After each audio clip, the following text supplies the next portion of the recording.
السلام علیکم جی، آپ سب کیسے ہیں؟ ٹھیک ہیں، خیریت سے ہیں؟ آپ دیکھ رہے ہیں وقاص عزیز آفیشیل اور میں ہوں وقاص عزیز۔ آج قریباً 1 سال کے وقفے کے بعد آپ کی خدمت میں حاضر ہو رہا ہوں، پونے سال کے تقریباً۔ یہ عرصہ کتنی اذیت میں گزرا، کتنی مشکل میں گزرا، یہ سب میں آپ کے ساتھ شیئر کروں گا، کیونکہ آپ سب کی دعاؤں کے سبب میں اس ساری مشکل سے نکلا ہوں، اور اس مشکل وقت میں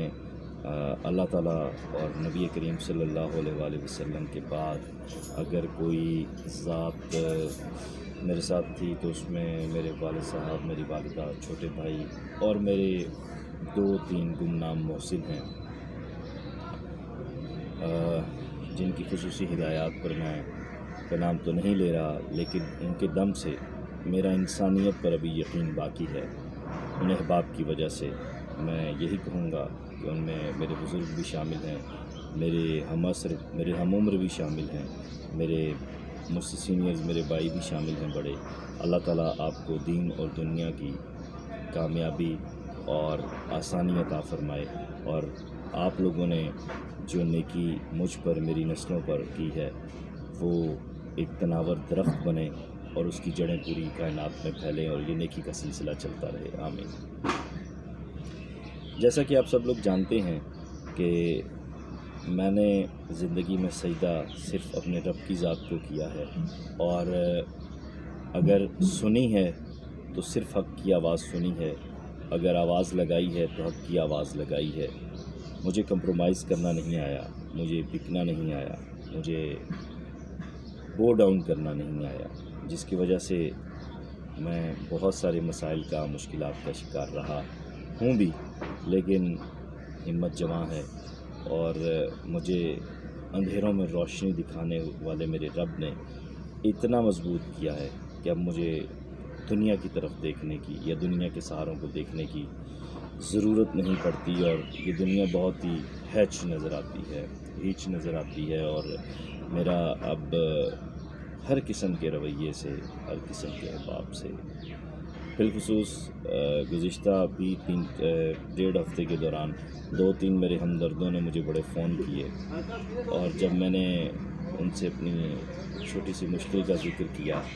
تو اس کے بعد ان کا رویہ دیکھ کر مجھے مزید تسلی ہوئی کہ یہ دنیا صرف رنڈی کے کوٹھے سے زیادہ غلیظ جگہ ہے، وہ تو پھر بھی قابل احترام ہوتا ہے۔ وہاں پہ لوگ تو شاید جو بھی کرتے ہیں منہ اندھیرے نکل جاتے ہیں، لیکن یہاں دن دہاڑے جو ظلم ہوتے ہیں، اور جس طرح عزتیں تاراج کی جاتی ہیں، اور جس طرح ایک سیلف میڈ آدمی کے کیریئر کو ختم کیا جاتا ہے، یہ سٹوری میں آپ کے ساتھ ویلاگ کی ایک سیریز میں اس کا ذکر کروں گا۔ اس میں میرے اپنے شامل ہیں، میرے اپنے دوست شامل ہیں، ان کو دوست کہتے ہوئے بھی میرے منہ میں اسمیل آ جاتی ہے۔ تہذیب کے دائرے میں رہ کر بات کرنی چاہیے، تو اللہ نے ان کو عزت دی، شہرت دی، بزرگی دی، لیکن انہوں نے آج کے دور میں یزیدیت کا علم بلند کیا، اور آپ اپنے آپ کو یزید ثانی ہونے کا، عہد حاضر کا، یزید عصر ہونے کا ثبوت انہوں نے دیا۔ اور میں یہی کہوں گا کہ خدا آپ کی شاعری میں سے، آپ کی شخصیت میں سے برکت اٹھا لے، اور اس جہان میں بھی اور اگلے جہان میں بھی آپ نے جیسے مجھے خراب کیا ہے، اللہ تعالیٰ آپ سے اس کا لازمی بدلہ لے، اور وہ انشاءاللہ آپ سے لے گا۔ کیوں؟ میری ماں کی بد دعائیں آپ کے ساتھ ہیں، میری بد دعائیں آپ کے ساتھ ہیں، انشاءاللہ۔ پہلی بات۔ دوسری بات، یہ سارا واقعہ کیسے ہوا؟ کچھ انٹرویوز میرے آئے، وہ آپ نے دیکھے ہیں۔ اب میں کچھ ڈاکومنٹس آپ کے ساتھ شیئر کرتا جاؤں گا 1 by 1، اور میں آپ سے یہ گزارش کروں گا کہ آپ میرے اس ویلاگ کو، میرے اس چینل کو زیادہ سے زیادہ شیئر کریں، سبسکرائب خود بھی کریں، اور جو آپ کے دیکھنے والے ہیں یا جو آپ کے قریبی ہیں، جو آپ کے احباب ہیں، جو یہ چاہتے ہیں کہ پاکستان میں ترقی آئے، جو یہ چاہتے ہیں کہ پاکستان میں تبدیلی آئے، ان تک میرے یہ ولاگز لازمی شیئر کریں، تاکہ پتہ چل سکے کہ خرابی کہاں پہ ہے اور پاکستان ترقی کیوں نہیں کر سکا، تاکہ پتہ چل سکے کہ وہ شعبہ جس کی بنیاد پر کسی بھی معاشرہ کے ترقی کا دار و مدار ہوتا ہے، وہ کیا کام کر رہا ہے اور اس میں کتنی غلاظت بھری ہوئی ہے. یعنی شعبہ انصاف، عدالتوں سے میری مراد نہیں ہے، میری مراد پولیس ہے. پولیس کلچر اور پھر آپ کی جیلیں، وہاں پہ میں نے کیا کچھ دیکھا. بدنام تو مجھے کیا گیا ایک جھوٹا کیس پھنسا کر، اور اپنی طرف سے وہ کیس بنا کر یہ سوچا گیا کہ نعوذ باللہ اب یہ شخص کبھی بھی جو ہے وہ باہر نہیں آئے گا. اور یہ تلقین کی گئی پولیس کے ان کارندوں کو، یہ دباؤ ڈلوایا گیا کہ آپ نے اس کے اوپر ایسی دفعات لگوانی ہیں کہ یہ کم از کم 50 60 70 سال تک باہر نہ آ سکے، یہ اندر رہے. اور پھر اللہ کی ذات معجزہ کرتی ہے. میں اللہ اور رسول صلی اللہ علیہ وآلہ وسلم کے بعد صرف اپنے والدین کو اور اپنے بزرگوں کو جواب دے ہوں. میری جب ان سے فون پہ بات ہوئی تو میں نے صرف اتنا کہا کہ آپ کی چوتیوں کی قسم میں نے کچھ نہیں کیا. واقعہ آپ کے ساتھ شیئر کروں گا، کیسے وہ بنایا گیا، کیسے لوگوں کو وہاں پہ پلانٹ کیا گیا، اس میں پولیس کا کیا کردار رہا، اس میں مقامی لوگوں کا کیا کردار رہا، اس میں میری گرفتاری کے بعد کن کن لوگوں نے، اور بالخصوص گورنر ہاؤس پنجاب جو ہے اس سے کس اہم شخصیت کے فون گئے، اس کے بعد پھر اسلام آباد سے کون سی اہم شخصیت کے فون گئے. یہ سابقہ دور حکومت کی میں بات کر رہا ہوں. پولیٹیکلی وکٹمائز کیا گیا کیونکہ میں پی ٹی آئی کی جو کرپشن تھی، پی ٹی آئی کے جو غلط چیزیں تھیں ان کے اوپر بول رہا تھا، اور پی ٹی آئی سے جڑے ہوئے لوگوں سے. میرا مقصد عمران خان نہیں ہے، میں عمران خان کی شخصیت کو ملائن نہیں کر رہا، کیونکہ میرا ان کے ساتھ صرف اور صرف اتنا سا شکوہ ہے کہ آپ نے اپنی پارٹی میں وہی لوگ رکھے ہوئے ہیں جو دوسری پارٹیوں میں ہیں. آپ کی پارٹی کے جو فرنٹ مین تھے آپ کے دور حکومت میں، جو انہوں نے ظلم کیے ہیں، اگر اور اللہ کرے گا انشاءاللہ تعالیٰ وہ سامنے آئیں گے، اور سامنے لانے والے بھی ہم ہی ہوں گے انشاءاللہ تعالیٰ، تو وہ ظلم اگر لکھنے ہم بیٹھے ہیں تو شاید شاید شاید شاید سیاہی کم پڑ جائے، صفحے کم پڑ جائیں. اتنے ظلم ہوئے ہیں. اوورسیز پاکستانیوں کے اوپر جو قیامتیں توڑی گئی ہیں، اور ان کے حق میں بولنے کے حوالے سے جس طرح مجھے پھنسایا گیا پنڈی کی ایک سیاسی شخصیت نے، جس طرح مجھے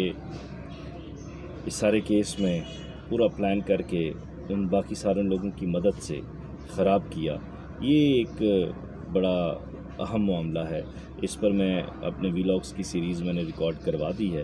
اس میں آپ کو ہم اپڈیٹ کریں گے. میری ٹیم اس سب کے اوپر کام کر رہی ہے، وہ پراپر ایڈیٹنگ کے ساتھ انشاءاللہ تعالیٰ سامنے آئیں گے، اور اس میں ایک ایک چیز جو ہے وہ ایڈ کی جائے گی. اور اس میں یہ بھی بتاؤں کہ جس مظلوم کی آواز بننے کی کوشش کی، وہ ایک ایک کیس میرے سامنے رکھا گیا اور مجھے بتایا گیا کہ تمہارے اس بولنے کی یہ سزا تمہیں ملی ہے. اب یہ تو ہو گئی ساری باتیں. میں بات کروں گا اب سوشل میڈیا کی. میں نے دیکھا کہ بہت سے احباب جو ہے وہ خاموش تھے، اور میرے ہاتھوں کے لگائے ہوئے جو پودے تھے وہی مطلب وہ حرکتیں کر رہے تھے جو انہیں زیب نہیں دیتی، کیونکہ ہم تو خاندانی لوگ ہیں جس کے ساتھ ایک پلیٹ میں بیٹھ کے کھایا، پھر بھی ویٹ کرتے ہیں اس کے آخری وار کا. اور اب آخری وار ہوا ہے تو اس کے بعد پھر میں نے ان صاحب کا نام بھی اپنے گزشتہ انٹرویوز میں لیا ہے، اور اب آئندہ آنے والے ویلاگس میں لوں گا بھی انشاءاللہ تعالیٰ، اور آپ کو بتاؤں گا کہ پاکستان کا جو شعری منظرنامہ ہے وہ کتنی گندگی غلاظت سے بھرا ہوا ہے، اور یہ جو شاعر حضرات ہیں ان سے گندا اور ڈرٹی آدمی اس وقت پاکستان میں کوئی نہیں ہوگا. یہ حسد، بغض اور انات کے بھرے ہوئے لوگ جو کسی بھی شخص کی کامیابی اور کسی بھی سیلف میڈ آدمی کو آگے بڑھتا دیکھ کر خوش نہیں ہوتے، اور اس کے آگے گڑھے سے گڑھا کھودتے چلے جاتے ہیں. میں یہ بھی عرض کرتا چلوں کہ میں نے جو رویے فیس کیے اور جس لڑائی جو جنگ میں لڑ کر واپس آپ کے سامنے اللہ نے مجھے باعزت بری کیا اور میں سرخرو ہوا، شکر الحمدللہ، اس میں کسی کا کریڈٹ نہیں ہے. وہ لوگ جو یہ کہتے پھرتے ہیں کہ ہم نے وقاص عزیز کے لیے یہ کیا وہ کیا، سوائے اللہ کی ذات کے، میرے والدین کے اور میرے چند بزرگ احباب کے علاوہ کسی نے کچھ نہیں کیا. ایک محسن جو پہلے دن سے لے کر آج تک میرے ساتھ ہے، تا قیامت رہے گا. اللہ تعالیٰ آپ کی اولاد کے لیے، آپ کے لیے بہت ساری آسانیاں کرے. تیار رہیے گا. میں دوبارہ گزارش کروں گا کہ میرے اس یوٹیوب چینل کو سبسکرائب کیجئے اور اس ویڈیو لنک کو زیادہ سے زیادہ شیئر کیجئے، تاکہ مجھے آپ کی صرف مورل سپورٹ چاہیے اور کچھ نہیں چاہیے، مانگتا صرف اللہ کی ذات سے ہوں۔ کچھ احباب کے احسانات ماضی میں رہے ہیں اور انہوں نے ان احسانات کا بدلہ خوب کر کے چکایا ہے۔ اللہ تعالیٰ آپ سب کو خوش رکھے۔ میری بساط معاف کرنے کی نہیں ہے، میں نے کوشش کی معاف کرنے کی، اللہ تعالیٰ وہ قبول کرے، لیکن جن لوگوں نے گندی فون کالز کر کے اور خبیث قسم کے ولاگز کر کے میرے والدین کو رلایا ہے، ان کو معافی نہیں ہے۔ ان میں نادیہ گیلانی محترمہ صاحبہ جو ہے وہ شامل ہیں، ان میں احمد فراد صاحب جو ہیں وہ شامل ہیں، اس میں عاجز کمال رانا ہے، ابھی کچھ نام اور بھی آئے ہیں جس میں احسن سلیمان ہیں، جس میں اکثر راجپوت ہیں، جس میں کمیل کاظمی ہیں یا کون ہیں، جس میں نمرہ وارث ہیں، جس میں کچھ اور لوگ ہیں۔ ان کی یہ ساری پوسٹیں سامنے آئی ہیں اور مجھے حیرانی ہوئی ہے کہ ان کی گندگی اور غلاظت چلو کھل کر سامنے آئی ہے۔ اب ان سب کے ساتھ بھی عدالت کے کٹہرے میں انشاءاللہ تعالی ملاقات ہوگی، کیونکہ انہوں نے جو کچھ لکھا ہے میرے کردار کے بارے میں اور میرے بارے میں، انہیں وہ سب ثبوت دینے پڑیں گے انشاءاللہ تعالی۔ اس کے بغیر اب کوئی بات نہیں ہوگی۔ میں نے بہت کوشش کی کہ میں اس سارے معاملے سے دور رہوں، لیکن اب ان لوگوں کی جو تحاریر اور اسکرین شاٹس اور چیزیں اور جو ان کے آڈیو میسیجز اور جو ان کی گفتگو ہے وہ سامنے آ رہی ہے، ان میں سے کچھ لوگوں کی، سب کی نہیں، کچھ لوگوں کی، چند لوگوں کی، بالخصوص یہ جو لڑکے بالے جن کا میں نے نام لیا ہے، تو مجھے انتہائی کراہت محسوس ہو رہی ہے کہ یہ لوگ چند ویوز کے لیے، چند لائکس کے لیے، ایک مصرے کو شیئر کرنے کے لیے، تھوڑی سی واہ واہ کے لیے، کسی بڑے نے تھوڑی سی ہلہ شیری